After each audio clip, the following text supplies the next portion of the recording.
Halo Sobat Sehat Fatmawati dan warga sekitar. Ketemu lagi nih sama Bang Jari di podcast RS Fatmawati Talk the Talk. Kali ini kita mau ngobrolin nih tentang gizi klinik lansia bersama Dokter Pauline, spesialis gizi klinik. Mau tahu obrolannya? Air panas disiram beton. Ini podcast, yuk kita nonton.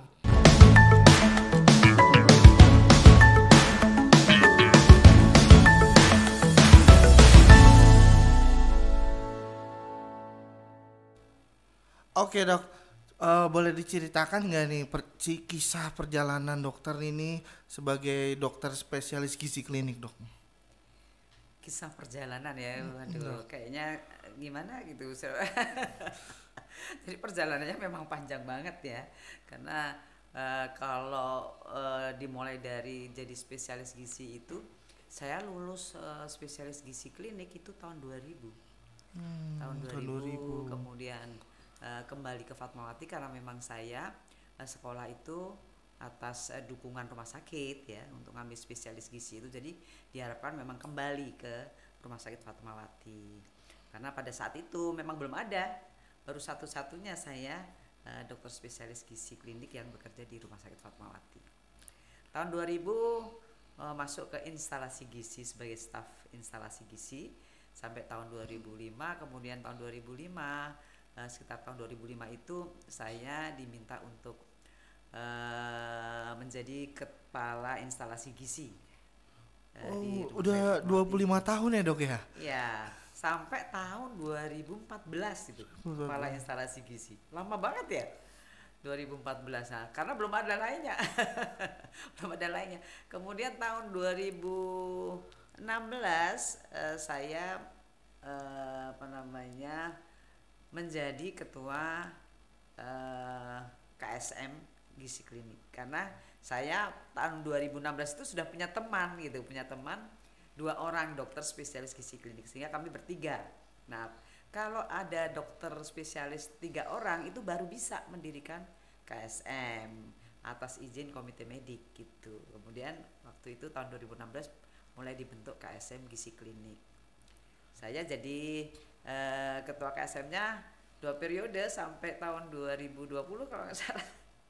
Terus habis itu gantian dong yang muda-muda. Gantian ya dok ya? Iya, gantian sampai pensiun. Sebenarnya saya sudah pensiun ini, tapi sama rumah sakit masih dikaryakan. Oh, masih semangat ya dok ya? Iya, atas kebaikan rumah sakit Fatmawati mau menerima saya untuk bekerja di KSM gizi klinik begitu. Oke dok, tipsnya dok, boleh tahu nggak nih saya tipsnya biar tetap semangat dok, walaupun dokter udah berusia seperti ini tapi tetap bersemangat. Apa tips-tipsnya dok? Iya, tentunya tetap semangat, tetap bisa berkarya kan banyak dukungan ya. Saya banyak dukungan. Tentunya kalau tidak banyak dukungan nggak bisa juga saya tetap bekerja seperti ini. Ya dukungan paling dekat ya dukungan dari keluarga gitu kan. Kemudian juga teman-teman yang teman-teman bekerja saya, kemudian juga izin dari instansi di mana saya bekerja itu mengizinkan, mendukung saya untuk tetap berkarir di rumah sakit ini. Tentunya itu yang utama karena kalau tidak ada izin dan tidak ada dukungan itu pastinya saya tidak bisa bekerja walaupun semangatnya udah luar biasa banget gitu kan. Tapi adanya dukungan seperti itu akan membuat saya lebih bertanggung jawab, sehingga saya sendiri juga kepengennya supaya bisa bekerja dengan maksimal kan begitu. Dan dengan usia segini untuk bisa bekerja dengan maksimal pastinya harus menjaga kesehatan. Iya dok, gimana itu caranya supaya tetap bugar, tetap sehat di usia yang sudah masuk lansia begitu. Oke dok, berdasarkan pengalaman dokter nih selama kurang lebih jadi dokter spesialis gizi klinik 25 tahun ya tadi dok ya. Pengalaman apa masalah gizi yang paling terkesan dari dokter nih? Yang paling terkesan iya, menangani pasien gitu dok. Pasien-pasien sebenarnya kalau pasien-pasien untuk pasien yang lansia ya, pasien-pasien lansia khususnya. Pasien lansia itu kan banyak faktor kendalanya. Kendalanya itu harusnya gini. Orang-orang lansia sudah pasti terjadi penurunan fungsi-fungsi Oh iya, organ, ya kan? iya dok. Semuanya menurun kan kalau sudah lansia itu. Nggak bisa lagi kita ngomong masih muda nih, tapi ternyata sudah mengalami penurunan dari semua organ gitu, fungsi-fungsi organnya menurun. Antara lain yang sangat berkaitan dengan gizi itu adalah mulai dari misalnya eh, dari pengecapan, artinya Oh, dari mulut dulu deh, dari paling mulut ini dulu, ya, iya. mulut ya kan. Apalagi kalau udah lansia kan Nah, giginya, giginya nggak ada, iya giginya ya. nggak ada. Kemudian ini juga air liurnya itu juga produksinya menurun. Nah, itu juga akan menyebabkan daya kemampuan untuk mengunyah itu juga menurun begitu kan. Kalau boleh tahu gini dok, tipsnya apa dok itu untuk lansia biar tetap sehat gitu dok? Kadang lansia itu kan kadang mual juga dok, mualnya tuh nggak nafsu makan gitu bu. Nah, itu Kayak kan. nenek saya nggak nafsu makan. Tips-tips sehatnya apa dok itu dok? Ya, Boleh kalau tahu, Dok? kita ngomongin tips sehat, sehat itu sebenarnya ada landasan-landasannya. Gimana caranya supaya kita itu menjadi tetap sehat. Yang paling penting tuh sebenarnya sehat itu didasari dari ada 4 ya.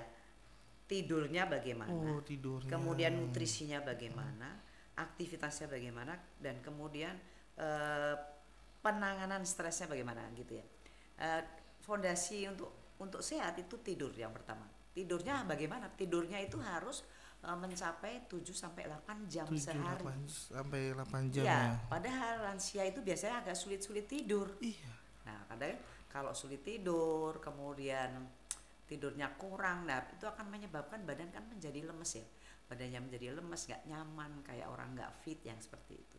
Nah, itu tidur yang 7-8 jam itu memang harus tercapai supaya tubuh kita itu mengalami perbaikan itu maksimal. Karena pada saat kita tidur ternyata tubuh itu melakukan regenerasi. Oh regenerasi ya dok Regenerasi itu namanya dok. Oh iya memperbaiki. memperbaiki sel-sel yang sudah kita pakai seharian itu kan pasti ada yang aus, ada yang rusak. Nah, itu diperbaikinya itu pada saat kita tidur tadi selama 7 sampai 8 jam. Lah kalau kesempatan untuk memperbaiki itu tidak kita berikan, nah tentunya kondisi yang tubuh melakukan perbaikan-perbaikan itu kan tidak maksimal seperti itu. Itu dasarnya pertama tidur. Jadi tidur harus tercapai 7 sampai 8 jam. Yang kedua adalah nutrisi. Nutrisi dok. Nutrisi. Nah, nutrisi ini juga harus tercukupi. Nutrisi harus tercukupi, kemudian kecukupannya tentu saja kalau lansia itu berbeda dengan orang-orang muda Oh udah pasti. iya dok. Tipsnya Kalau dok. orang muda kayak Bang Jali Iya. makannya kan masih banyak kan. Gitu, makannya masih banyak. Kemudian juga makan apapun juga Iya, ayo masih- kayak gitu ya. iya. Tapi kalau udah lansia kan nggak bisa lagi seperti itu. Karena apa? Karena semuanya menurun. Ya kan tadi dibilang giginya juga sudah nggak Iya. ada, susah untuk mengunyah dan sebagainya. Makannya harus lebih lembut dan begitu. Begitu ke pencernaan asam lambungnya juga menurun Iya. sehingga daya cerna lambung itu juga menurun. Nah, akibatnya apa kalau daya cerna menurun? Pasti lambungnya itu kalau diisi menjadi rasanya tuh cepat kenyang seperti itu. Kembungnya, Dok, nggak ya? nyaman. Kembungnya.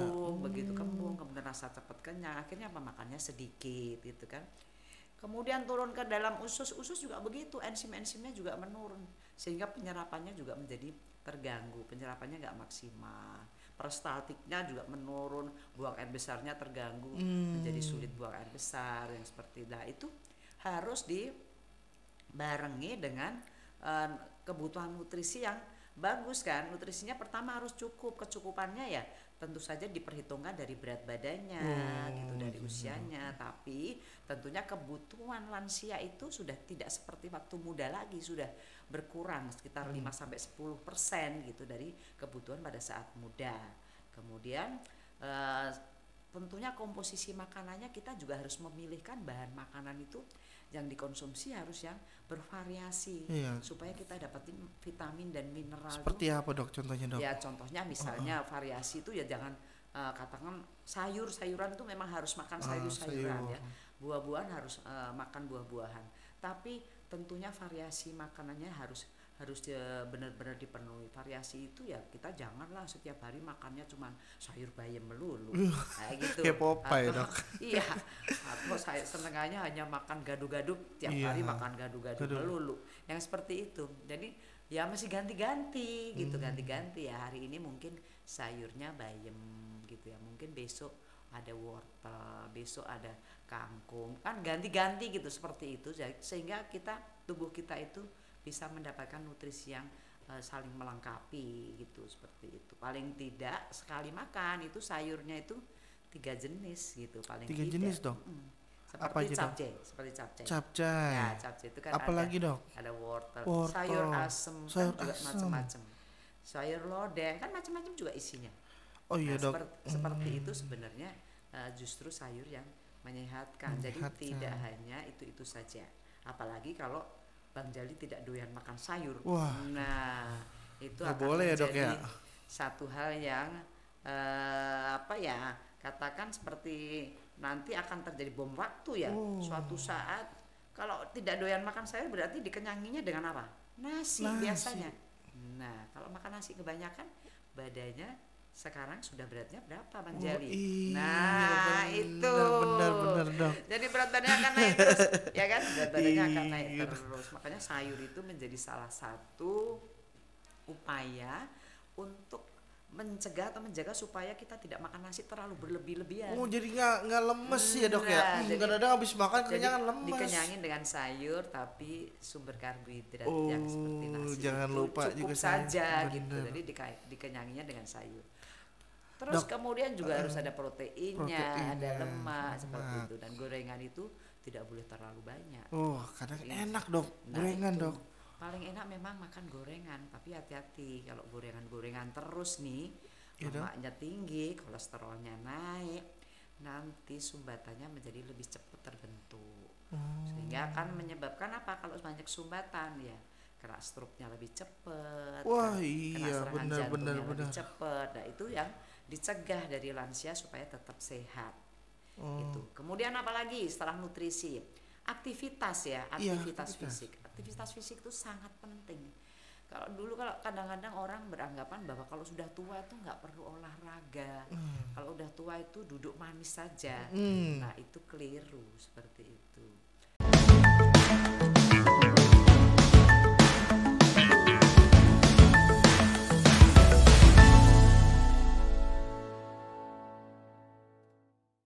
Ya, kalau untuk olahraga buat lansia, lansia itu memang penting sekali harus melakukan olahraga. Cuman tentunya pilihan olahraganya tidak seperti orang-orang muda, tentunya seperti itu. Jadi harus disesuaikan dengan usianya dan kemampuannya. Olahraga yang diperlukan itu sebenarnya tidak hanya olahraga kardio saja, tapi juga harus melakukan latihan beban. Kenapa kok lansia harus latihan beban? Iya, Dok. Kenapa, Dok? Karena untuk menambah massa otot supaya tidak terjadi osteoporosis. Biasanya orang-orang tua itu kalau diperiksa itu ototnya itu selalu mengecil. Jadi biasanya kalau orang-orang tua itu kan banyak yang gemuk-gemuk juga ya. Nah, gemuk-gemuk itu ternyata kalau diperiksa dengan alat untuk pemeriksaan komposisi tubuh itu ternyata lemaknya tinggi sekali, lemak badannya tinggi sekali, tapi ototnya itu pada mengecil, pada berkurang sekali di bawah normal. Nah, kondisi seperti itu yang disebut sebagai obesity sarcopenia, dan itu sangat bahaya sebenarnya karena itu bisa menyebabkan osteoporosis. Oh, osteoporosis ya pantes. Kalau udah tua-tua dibilang osteoporosis itu apa? Oh, ini, Dok, penjelasannya, Iya, Dok. betul seperti itu. Jadi orang tua itu perlu menambah massa ototnya ya, perlu menambah massa otot. Dengan cara seperti apa? Ya latihan beban tentunya. Nah, latihan bebannya itu tidak perlu ya ke gym, latihan beban pakai barbel Iya, itu. Ya, itu tidak perlu sebenarnya. Jadi cukup di rumah latihan beban dengan menggunakan beban tubuh sendiri. Contohnya nih kan otot itu kan banyak terdapatnya misalnya di bagian bawah itu di otot betis, di otot Iya, paha, paha, kemudian betis. di dada ya, kemudian di lengan seperti itu. Kalau mau melatih otot bagian bawah itu misalnya otot betis itu ya cukuplah pegangan, mungkin pegangan kursi yang kuat atau meja atau sesuatu ya yang bisa menahan beban tubuhnya, Iya, Bang. itu latihan dengan jinjit-jinjit ya. Jinjit-jinjit mungkin satu setnya mungkin bisa jinjit 10 kali, itu bisa dilakukan minimal 3 set gitu ya. Setiap kali latihan. Nanti kalau sudah mampu bisa ditingkatkan, bisa menjadi 4 set, bisa menjadi 5 set yang seperti itu sampai bisa mampu untuk menambah massa ototnya. Kemudian juga kalau misalnya mau latihan otot paha nih, otot paha ya, latihan otot paha itu cukup dengan misalnya dengan duduk berdiri gitu ya, tapi dengan kursi yang tidak ada rodanya. Pastinya kalau latihan dengan yang ada rodanya kan bahaya, nanti meleset kan, Iya, bisa jalan bisa meleset. jatuh malah. Nah itu mesti dipilihkan kursi yang kuat gitu kan, kursi yang kuat mungkin ditaruh di dinding gitu ya, dorong ke arah dinding sehingga dia bisa lebih kuat. Nah duduk berdirinya di situ sambil tangannya mungkin begini ya, posisinya memegang, Megang. menyilang Oh, gini, menyilang, menyilang, iya. kemudian melakukan gerakan duduk berdiri, duduk berdiri. Pada saat duduk itu menghembuskan nafas gitu, meniup nafas kan ya. Kemudian pada saat berdiri dia menarik nafas. Itu latihan begitu, seperti itu. Itu satu setnya itu bisa 10 kali juga, dan itu bisa dilakukan minimal 3 set seperti itu untuk otot paha.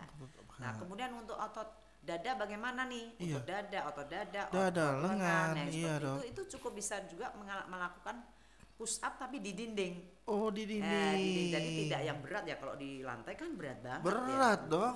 Nggak kuat pastinya. Tapi kalau di dinding kan lebih gampang.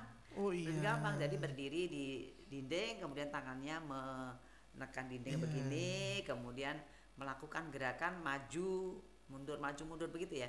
Pada saat maju, dadanya didekatkan ke dinding, itu menghembuskan nafas, meniup nafas. Pada saat bergerak ke menjauh dari dinding, menarik nafas gitu, seperti itu. Jadi itu bisa dilakukan juga, satu setnya 10 kali, itu bisa minimal 3 set. 3 set. Itu sudah sangat bagus banget itu, melakukan itu setiap hari, rutin ya. Yang penting rutinnya itu. Kalau itu bisa dilakukan, tentu akan bisa menambah massa otot. Tentunya massa otot itu pun juga dari nutrisinya, proteinnya harus cukup. Protein, Iya, kadang protein harus cukup kan, untuk menambah massa otot kan butuh protein. butuh protein. Ya, Oke, Dok. seperti itu. Jadi proteinnya juga harus mencukupi. Oke, Dok. Dok, mau nanya, Dok. Mitos-mitos apa aja nih, Dok, kalau tentang makanan lansia itu? Kadang-kadang nggak boleh makan ini, nggak boleh makan durian, nggak boleh makan ini katanya. Itu sebenarnya yang harus dilurusin bagaimana, Dok? Sebenarnya tuh Iya, gimana memang sih, Dok? ada kadang-kadang terlalu takut ya. Yang harusnya boleh dimakan malah tidak dimakan, Iya. tapi yang seharusnya tidak dimakan malah dimakan, ya seperti itu. Nah misalnya contohnya gini, orang ngerasa kadang-kadang tuh ada yang memang hobi banget minum teh manis misalnya gitu. Teh manis, Ya, minum benar. teh manis. Selalu dibilang kenapa minum teh manis sih? Supaya badanku nggak lemes gitu. Aku kalau nggak minum teh manis itu rasanya lemes gitu. Padahal sebenarnya nggak seperti itu. Berarti Nggak mitos seperti itu, Dok? Itu hanya mitos Oh, saja, karena mitos, Dok. namanya gula itu justru dia efeknya adalah proinflamasi. Kenapa kok dibilang proinflamasi? Karena dia begitu kita minum gula, itu kebutuhan insulinnya tuh dalam darah itu akan meningkat gitu. Padahal pada lansia itu kan biasanya produksi hormonnya kan sudah menurun. Nah kalau setiap hari minum teh manis terus, itu akan memicu timbulnya penyakit diabetes mellitus malahan. Iya. Seperti itu. Jadi sebaiknya tidak perlu mengkonsumsi gula-gula murni, teh manis dan sebagainya yang menggunakan gula-gula murni, nggak perlu lagi, karena kalau makan nasi itu juga akhirnya menjadi gula juga sebenarnya. Makan buah itu juga menjadi gula juga, seperti itu. Tapi bentuknya kan berbedanya apa? Kalau bentuknya misalnya kita makannya dari nasi itu kan bentuknya bentuk yang lebih harus dicerna dulu, jadi lebih lama diserapnya, sehingga kebutuhan insulinnya tidak sebanyak kalau kita langsung minum teh manis gitu, seperti itu. Kalau makan buah juga begitu, buah yang Di jus sama yang buah potong juga beda. Kalau buah potong itu dicerna dulu, jadi masuk ke dalam darahnya bertahap, tidak langsung dalam jumlah besar. Berbeda kalau minumnya langsung minum sirup kan gitu. Minum teh manis itu sama dengan minum sirup kan sama. Jadi itu akan meningkatkan kebutuhan insulin dengan cepat. Nah, pada lansia biasanya karena hormon-hormonnya sudah menurun, justru itu akan memicu ya secara bertahap, itu akan menyebabkan terjadinya penyakit diabetes mellitus. Jadi sebaiknya tidak perlu lagi mengkonsumsi gula-gula murni. Oh gitu. Itu. Begitu juga misalnya nih ada mitos Kak nggak mau makan sayur hijau-hijau tua, nah nanti takut asam uratnya naik. Padahal asam urat itu tidak disebabkan karena makan sayur itu. Iya, ada banyak yang bilang dok itu dok. Asam urat itu penyebabnya adalah adanya gangguan metabolisme asam urat gitu kan. Biasanya karena ada gangguan fungsi ginjal dan sebagainya, itu bisa menyebabkan asam uratnya naik. Tapi kalau dari makanan penyebab asam urat tinggi itu yang pertama adalah sebenarnya malah gula-gula murni tadi. Gula-gula murni, kemudian makanan-makanan yang difermentasi seperti tape yang seperti itu ya. Itu justru meningkatkan asam urat. Roti-roti yang dengan ragi-ragi itu kan itu justru meningkatkan asam urat. Oh, kemudian jadi juga mitos itu ya dok ya. Iya, kacang-kacangan, kacang-kacangan, iya. Tapi tentunya sebenarnya itu kalau kita makannya tuh berlebihan. Kalau makannya tuh sedikit-sedikit juga nggak akan menyebabkan menaiknya asam urat sebenarnya. Jadi jangan menyalahkan sayur ya. Karena sayur itu penting gitu. Penting kalau kita makan sayur juga anjurannya tidak makan sayur yang hijau tua semua. Anjurannya adalah makan sayur itu minimal 3 jenis sayur yang warnanya beda-beda. Jadi misalnya kayak oranye kita pakai wortel, putih kita pakai sawi putih, hijau bisa mau makan pakai brokoli yang seperti itu. Dan itu jumlahnya pastinya juga tidak yang banyak banget. Oh gitu, jangan terlalu banyak ya, seimbang ya cukup, aja. Pokoknya semuanya harus dalam kondisi yang mencukup saja, tidak berlebihan. Oh ini gitu. Sama banget sama pertanyaan selanjutnya dari saya nih Bu. Dok, ini tips menjaga gizi seimbang ini ya. Iya. Nah yang kadang-kadang orang tuh gimana sih ini tipsnya nih untuk menjaga gizi seimbang dok? Ya kalau ngomongin gizi seimbang itu sebenarnya kalau makan itu kan kita ini kan tidak hanya makan itu kan macam-macam isinya. Jadi ada karbohidrat, ada protein, ada lemak, kan begitu kan kalau makan. Jadi kan tidak makan karbohidrat doang, tidak makan hanya protein doang, kan enggak kan. Sekali makan itu kan isinya ada karbohidrat, ada protein, ada lemak. Nah di dalam bahan makanan sumber karbohidrat, protein, lemak itu tentunya ada vitamin dan mineral. Nah seimbang itu seperti apa? Seimbang itu ya kita nih harus makan itu sesuai dengan kebutuhan yang pertama itu. Jadi tidak boleh makan itu kurang dari kebutuhan. Kalau kurang dari kebutuhan pastinya berat badannya akan turun terus ya. Kemudian kalau lebih dari kebutuhan ya pastinya makin lama makin seperti Bang Jali nih. Seperti lebar itu, ya. Jadi lebar ya seperti itu. Nah dari komposisi tersebut kecukupannya diperhitungkan dari berat badan normalnya gitu. Nah di targetnya itu adalah berat badan normal. Badan normal. Iya, jadi bukan kurus, bukan gemuk. Iya betul. Berat badan normal ya dok. Itu perhitungan kalorinya berdasarkan berat badan normal. Nah kemudian berdasarkan berat badan normal tadi akan ketemu berapa kalori sih kebutuhannya sehari, misalnya begitu. Nah dari situ dikomposisikan memang paling banyak kebutuhannya itu adalah karbohidrat. Kenapa kok karbohidrat? Karena karbohidrat itu sumber makanan yang paling cepat dipakai untuk pembentukan energi. Dan kita ini kan setiap hari menggunakan energi jalan, berjalan, berpikir dan sebagainya itu butuh energi banyak. Sehingga kita memerlukan karbohidrat lebih banyak dari protein dan lemak gitu karena itu sebagai sumber energi. Nah, kemudian proteinnya seberapa untuk mencapai keseimbangan itu? Proteinnya itu cukup antara 15 sampai 20% dari kebutuhan kalori. Tidak banyak-banyak proteinnya sebenarnya. Dan lemaknya juga sekitar 25 sampai 30% dari kebutuhan. Tadi itu yang disebut seimbang itu seperti itu. Nah, tentunya itu harus benar-benar dikomposisikan kan, harus dihitung benar-benar. Nah, kalau seperti itu ya silahkan nih datang nih ke poliklinik gizi ya. poliklinik gizi untuk bisa menilai juga komposisi tubuhnya itu apakah sudah benar apa belum nih. Oh, ada ya dok ya Ada, untuk jadi misalnya mengetahui Bang Jali komposisi. nih, Iya, nah Bang bisa Jali saya mau nih. tahu nih, Heeh. dok saya ini gimana ya, sudah termasuk obesitas grade Iya. berapa, misalnya seperti Bisa itu. iya. Nah itu bisa tuh datang ke Poliklinik Gria Usada, Gria nanti di situ Usada. ada alat namanya InBody. In body Ya, dok. InBody nanti di situ akan dilakukan pemeriksaan dan itu akan tahu tuh komposisinya. Wah, Nih saya Bang pengen Jali ini kayak gimana ya, datang itu. beratnya lebih atau tidak. Iya, Kemudian nah cocok banget ini buat teman-teman juga ya. kadar air di dalam tubuhnya itu kurang atau tidak. Kemudian ototnya itu kurang atau tidak. Mineralnya kurang atau tidak. Lemaknya lebihnya seberapa banyak. Oh, lengkap Itu ya dok ya. akan diketahui di situ. Kemudian juga akan dilihat komposisinya.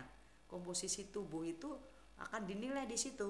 Oh, ototnya itu ternyata walaupun badannya besar seperti ini, tapi ternyata otot kakinya itu kurang. Oh, Berarti ada. kurang jalan nih Nah, Bang Jali ini, iya. misalnya seperti itu. Jadi untuk otot paha, untuk betisnya itu kok komposisinya rendah. Nah ini harus ditingkatkan. Kalau sudah ketahuan begitu kan bisa bagaimana solusinya nih, begitu kan? Kita bisa menetapkan, oh ini sebaiknya Bang Jali ini olahraganya yang dipilih adalah olahraga jalan misalnya seperti itu. Ada pilihan Ada olahraganya pilihan, ya, setelah seperti itu. dicek itu Ya, dok. kita akan memberikan solusi pastinya iya. begitu. Untuk bagaimana Bagus banget supaya itu. Bang Jali ini menjadi sehat gitu. Komposisi tubuhnya menjadi proporsional. Kemudian tentu saja itu akan mempengaruhi kesehatan secara keseluruhan. Begitu Bang Jali. Oh iya sih, saya tertarik banget itu. Jadi ada solusinya. Ya, betul. Biar berat badan saya juga ideal ya, normal ya, Ya. tadi katanya. Dan juga ada solusi untuk olahraga yang cocok apa aja. Iya, betul. Bisa ngeliat nutrisinya, proteinnya ya dok ya. Betul. Kebutuhan ya di dalam badan saya gitu ya. Oh cocok juga buat teman-teman yang nonton mungkin nanti ya dok ya. Iya, betul. Silakan datang ya konsultasi. Untuk rahasianya nih dok nih, misalnya dokter udah sepuh kayak gini, maksudnya untuk rahasia pola makan kayak ala dokter gimana nih, dokter Pauline nih? Jadi ala aku ya, Iya. apa yang aku makan sehari-hari ya Iya. gitu, sehingga supaya badanku tetap sehat. Jadi aku juga mengacu komposisi seimbang tadi. Jadi kebutuhanku juga aku hitung nih, aku sebenarnya kebutuhannya berapa sih? Kalau yang seperti aku ini kan tingginya cuma 150 gitu ya. Ya harusnya beratku kan normal 50 gitu ya. Tapi untuk usia yang sudah lansia begini ya nggak perlu 50. Karena kalau 50 nanti aku jadi mungil banget ya, kecil banget.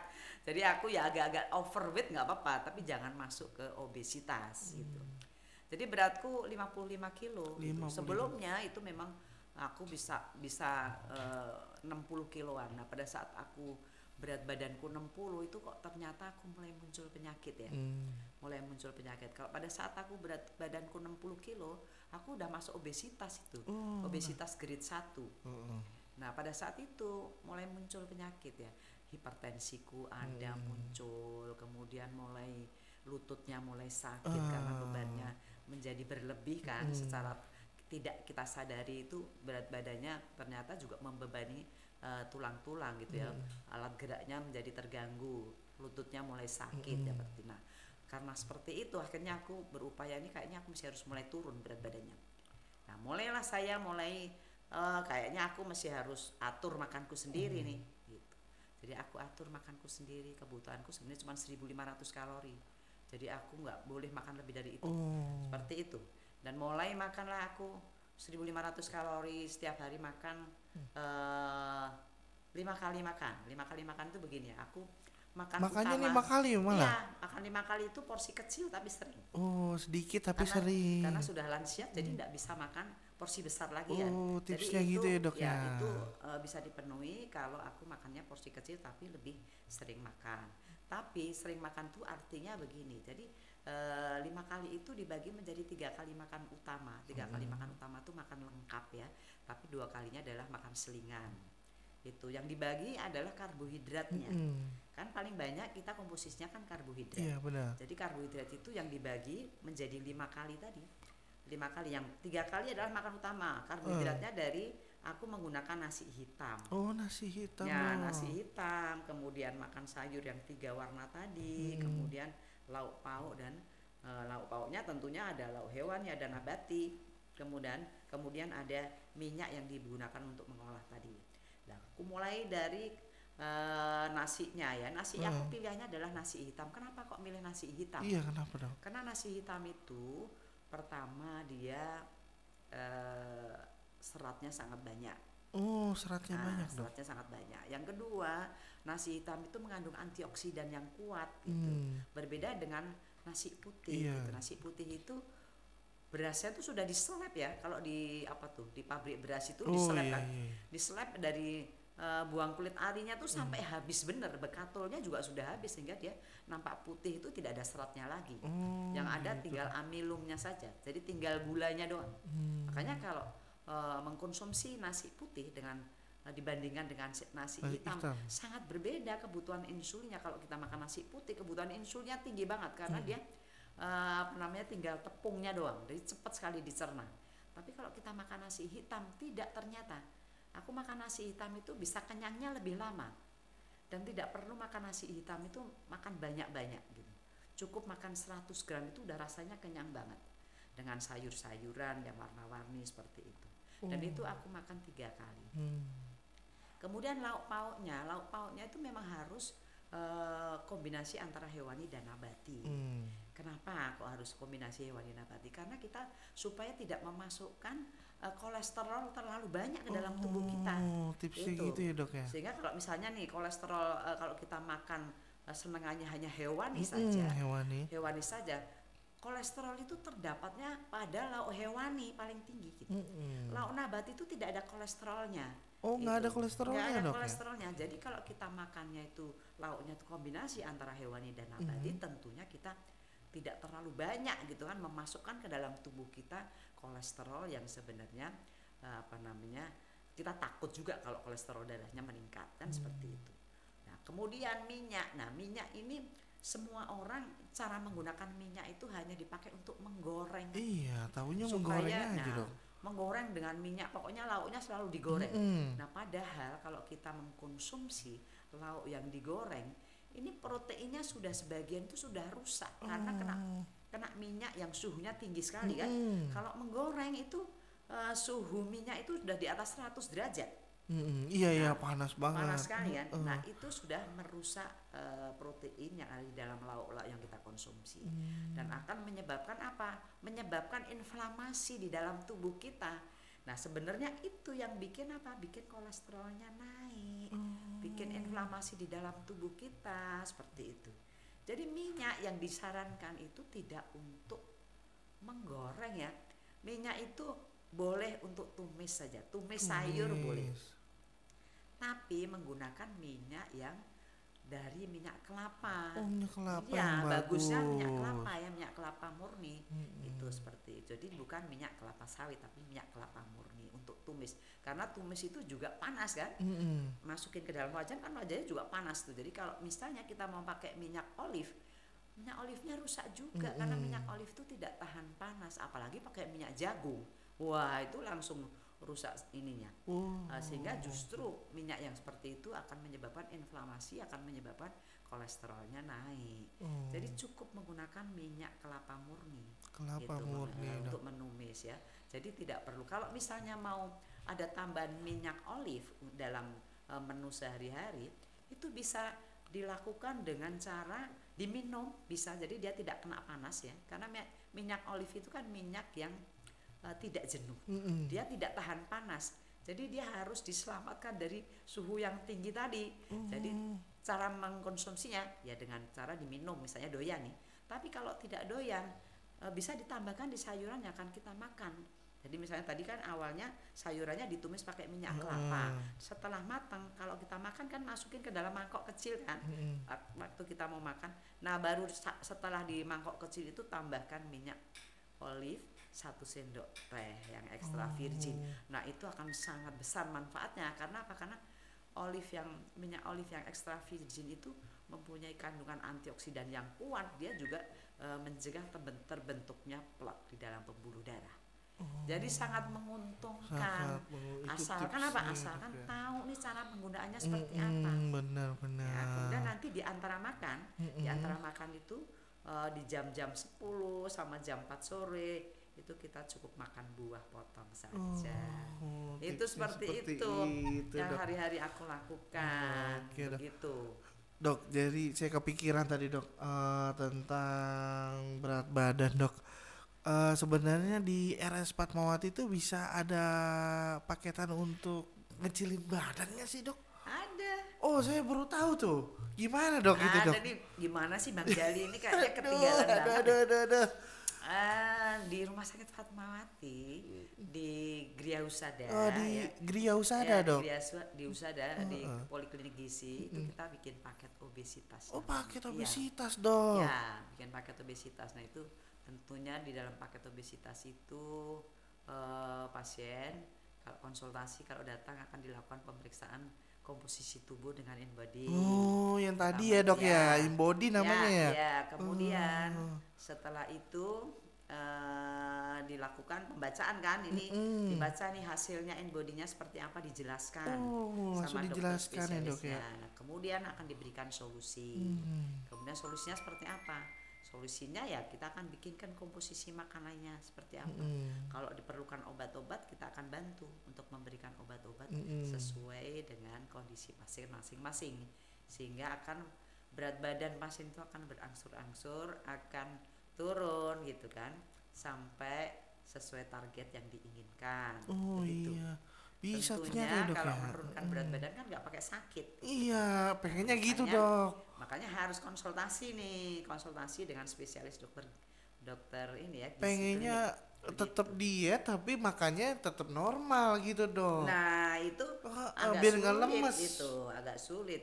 Nah tentunya nanti akan ada solusinya. Ini memang harus kalau untuk menurunkan berat badan pastinya makannya dikurangin dong, ya kan? Kurangi. Pastinya dikurangin. Tapi biasanya memang kesulitan ya karena sudah terbiasa makan banyak. Nah nanti akan kesulitan-kesulitan itu akan diberikan penawarnya pastinya begitu. Oh, ada Ini tipsnya, supaya bukan artinya penawarnya. begini, supaya tidak kesulitan yang mengikuti diet. Oh ini perlu diberikan obat ini untuk membantu, tapi tentunya obatnya itu juga yang tidak berlawanan dengan kondisi kesehatan pasien tersebut, sehingga tetap aman dikonsumsinya gitu kan, sehingga tidak menyebabkan munculnya penyakit baru untuk pasien tersebut. Begitu, jadi menurunkan berat badan dengan sehat. Ya. Itu keren banget Dok, menurunkan berat badan dengan sehat. Orang-orang juga mau, saya juga mau. Nah, ya. Oke Dok.